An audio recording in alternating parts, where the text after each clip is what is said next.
How much work did you guys get done? About 128 plays total. So, pretty evenly split, and then some special teams. Hey, what have you seen from Isaiah Nair so far this camp? How's he going out there? Isaiah's done a good job. Big, powerful target, can run all the routes. Will be a featured part of our offense. Impressions from the scrimmage? How'd you think it went? I thought it was a lot cleaner than normally you see a first scrimmage in terms of like a ton of pre-snap penalties and things. There was a couple with maybe the younger guys, but with the older guys, I thought it was pretty clean. We had a couple personal fouls on offense that hurt us. So learning to control our emotions or, control our decision making is probably something, versus a defense like ours. You get a drive going, you certainly can't go back 15 yards. But I thought it was good spirited work. I always look at scrimmage one like it's like a rough draft of a paper. It's number one. We'll look at it. We'll revise it. But I thought there was a lot of good work there. Was it a back and forth? Did anybody have an upper hand either side of the ball? I wouldn't say so. I'd say again, it was very, very regimented, more regimented than I normally am. So it was like 8 plays in a row. So if the defense went 3 and out, the offense stayed out there. If we got down to the offense drove the ball one time down to the 10-yard line, I blew it dead and said, all right, next group up. So really trying to be disciplined about staying 8 and 8 and 8. So I thought it was good physical work back and forth. Turner Corcoran, was he able to go, and how important is he in that puzzle for that offensive line with what's happened with Teddy's injuries last week? He was cleared to practice today, so he practiced, but I didn't scrimmage him. Full disclosure. I just was like, he hasn't done anything most of the week. Why put him out there today? So we'll start him up again on Monday.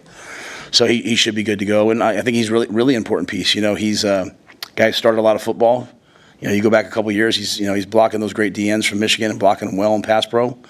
So we were excited about him last year, and he's worked hard to get back. So yeah, he'll be an important piece along with Gunner and Gatula and Grant Seagren and all the other guys that we have repping over there. And you've had to obviously get Gunner going, right? Like he's probably gotten more and more reps than he maybe even might have expected in this camp. How have you seen him practice and then Grant too?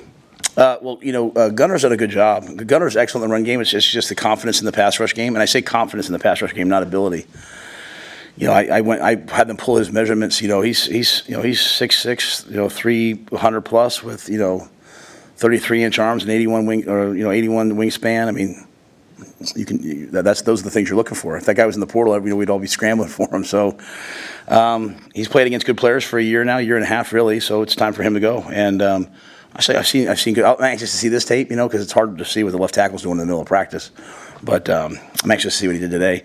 And then Grant's a good player. I've talked about him, early on. I think he's big. He's got really long arms. He's athletic. He's really, really smart. He's in the rake school, So both those guys, I think, give us a lot of depth behind Turner. Hey, Garrett mentioned yesterday you just admire Satterfield's creativity with various pieces and versatility with players. Do you feel like you have enough weapons now that creativity can have full bloom? We're trending that way. I mean, when I say that, part of the young players. A lot of the mistakes that happened out there today were with young players. Coach Paterno used to always say, you lose a game for every true freshman you started. Well, we're playing a lot of true freshmen. So, and I say that in terms of the creativity part because, if they know the base offense and they don't have the ability yet to absorb information on it, like, hey, on the red zone on Wednesday, we're going to put this play in for you. Like Billy Kemp, you could put it in Saturday morning. Billy could run it on. He played a lot of football. Some of these guys, their eyes are a little bit different. So the weapons are there. They just, they're just in the maturing process, mentally as much as physically. But we have enough good players to win. How would you characterize quarterback play today? There was a couple turnovers in areas that I would not like to see them. But I thought, other than that, the ball was moved, the passes were thrown and caught. I was happy with it. It's not the level it's going to be. I think the biggest thing I'm looking for from the quarterbacks is just honestly the difference is who between the great ones and the average ones, in my opinion, just my humble opinion, is what things look like when things are going wrong. Like who they are when things are going wrong. And if you're a true freshman quarterback, if you're Danny or Dylan or you haven't had a lot of things go wrong yet. What I mean? And so trying to I'm sorry, guys, I'm tired. Trying to give them exposure, trying to expose them, to strenuous situations and see how they respond. And they're doing a good job responding to it, but, it's going to be a fire out there when you're the quarterback, right? Heinrich's used to the fire, and he's felt the fire, right? So can you handle the fire? And, I don't mean to I don't mean to preach up here, but like that's the whole key to young people becoming men or women. It's like you got out in the real world, you start to go through fire, you start to go through adversity. So our ability to handle adversity and play that to me is the biggest thing right now. Knowing where to go with the ball, our guys are good at that. We're going to make some mistakes, we'll play right through them, but it's just the other pieces. Coach, how did the place kickers perform, and any update you can provide on Tristan's status? Yeah, Tristan's in the 120. He's kicking. Today for the kickers was, yesterday was a big special teams day along with today, but we still keep them on rotation. So one day it's, one guy. Today, those guys both got a couple kicks. Here's what I'll say: we're pretty consistent. I don't know how far out we can go and be consistent, but in my opinion, in college football, you want to be reliable inside the 30, with the ball inside the 30, and you want to be reasonable out to like the 35, 36, and it should be automatic from the 25. And so I feel like right now we're getting to be where we're pretty automatic from the 25, and then we're pretty, reliable inside the 30. So we're getting there, and I think we have some guys who can really kick off and affect the game that way. Anything jump out to you today about the running backs or so far in camp? I like the whole group. I think Dante, maybe if Dante was lagging a little bit in the spring, I think he's starting to catch his wind, and he's doing better now. I think it's great to have Ramir and Gabe out there. They're really, really, attacking. Emmett's having a really good camp. So, the big challenge for me, obviously when you play running back, we need guys who protect the football. We need guys who protect. You'd like them to be able to catch. And while you say it seems obvious they have to have rush skills, the difference between where we were early last year, between where we want to be this year, is that 4-yard run that maybe we make a nice cut and we get 8 on. We need to get 80. We need guys who can make somebody miss and have juice and are electric and take off. So that challenge versus our defense, they're swarming. You're protecting the ball a lot, but also finding the guys who can make guys miss. And I see them all working at it. So I'd say that's a tight race, and it'll all play itself out. How was that defense, Matt? I mean, there's a lot of expectations. Are you seeing them sort of live up to what you'd expect? Yeah, my expectations are just their approach day in and day out. I think for the most part, you see a lot of guys taking that approach. I thought last Wednesday was a real step for them. Like last Wednesday, they came out with unbelievable competitive nature. Today they did as well.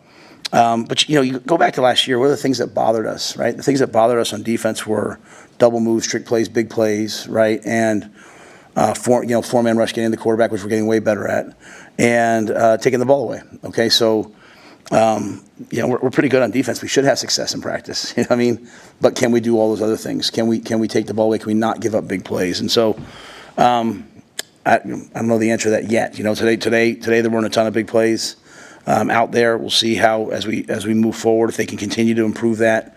And we're doing some different things defensively than we have done. So take advantage of our personnel. So there's some room for growth and room for learning there as well. Looked yesterday like Hill was getting closer, or he's on the 120. Is that right? Yeah, he's on the 120 now. Yeah. And so where's he at as far as being able to go? And how do you feel about that position with possibly using Marquise Buford there if you need to, and the way Jeremiah Charles is coming along?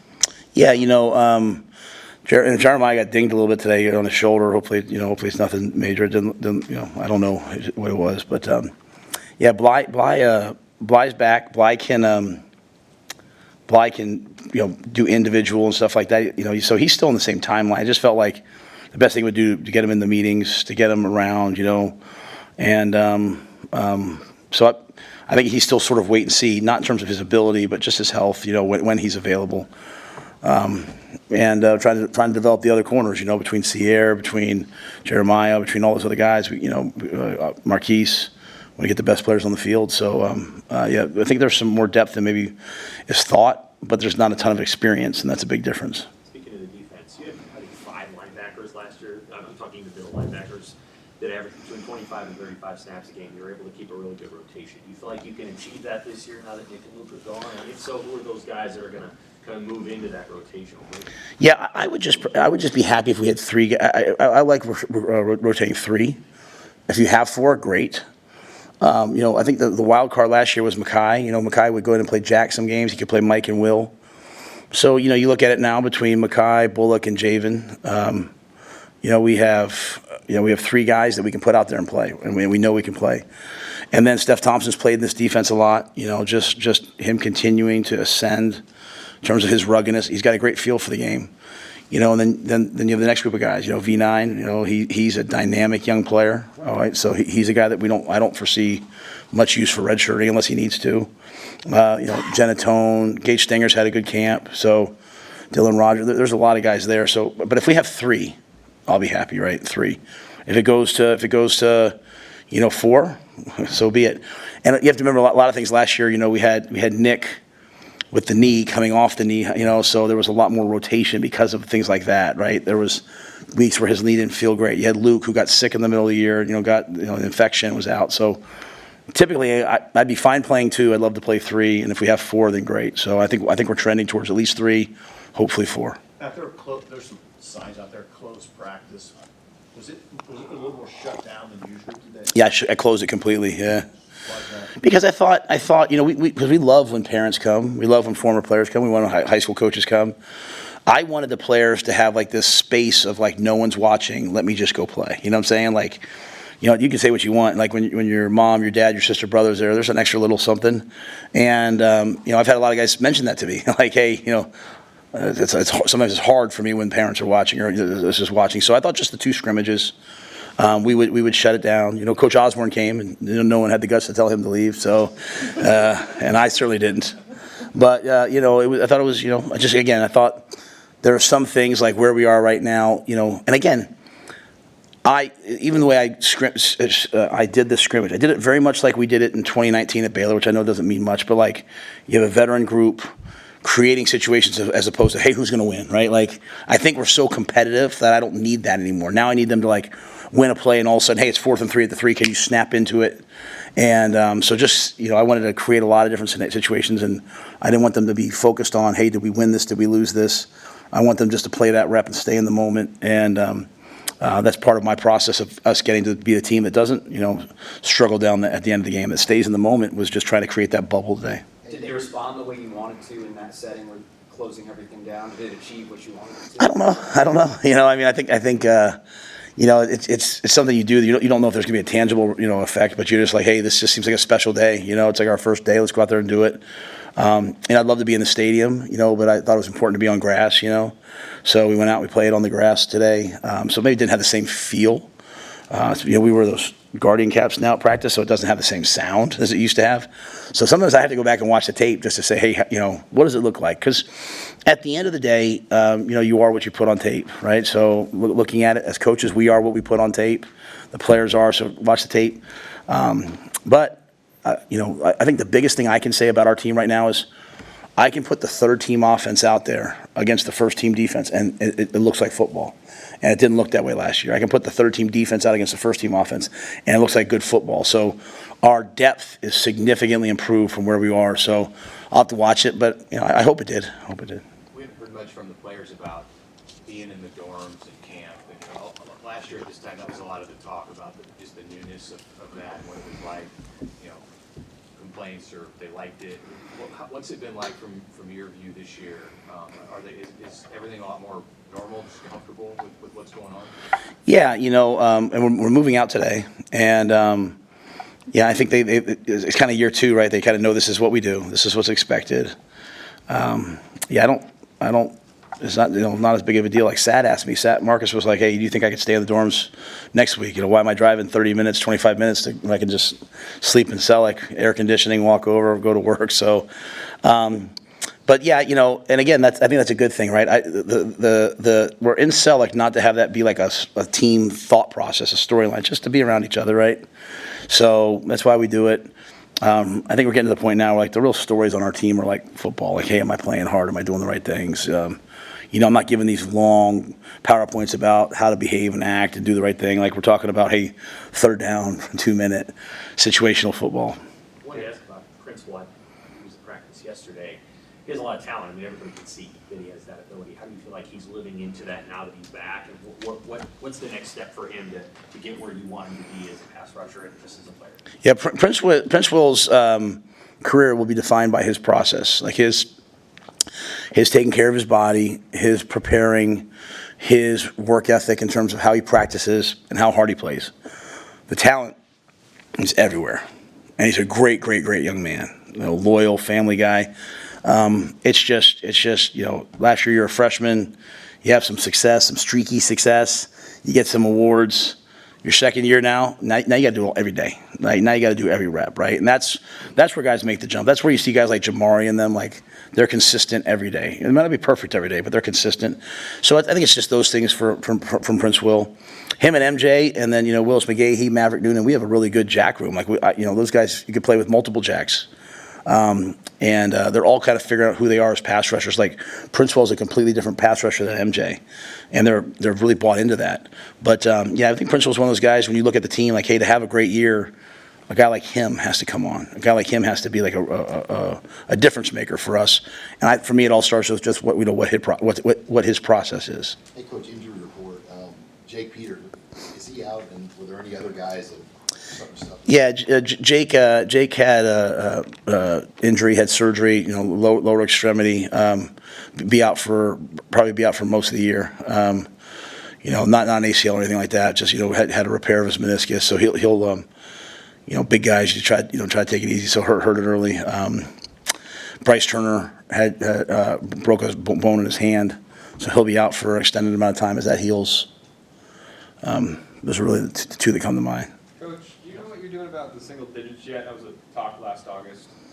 Yeah, we'll vote for them probably at some point next week. I think we probably have a lot of great candidates for it, and so we'll vote for them next week. Can you keep if you had one last year, do you to keep it?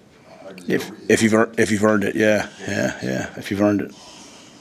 We got to talk to IGC for the first time in almost a year Mm-hmm. yesterday. Just from your perspective, what has it been like watching him get back to playing after he had a long road to get back to even being on the field last year before he got hurt? Yeah, I mean, I only see parts of it. Drew Hamlin, Chris Peduzzi, Matt Hobbs, they see all of it, but that's just such a grind, such an emotional, mental grind to, have an injury and know that you're out for a year, and have to come back and fight back. And the whole time in your brain, you're like, am I going to come back and still be the same guy, So I think it's a lot of credit to, who he is, who Elliott Brown is, who all those guys are, that they show up every day and they work and they have a positive attitude. I think the one unique thing is when you see guys that are out for a year, they usually form like really deep bonds with the other guys that are out at the same time. So you see friendships form. But Isaiah is a guy that he can make plays. He's physical. He's tough. We know that. So he'll be a valued part of the team. All good? All right. Thanks, guys.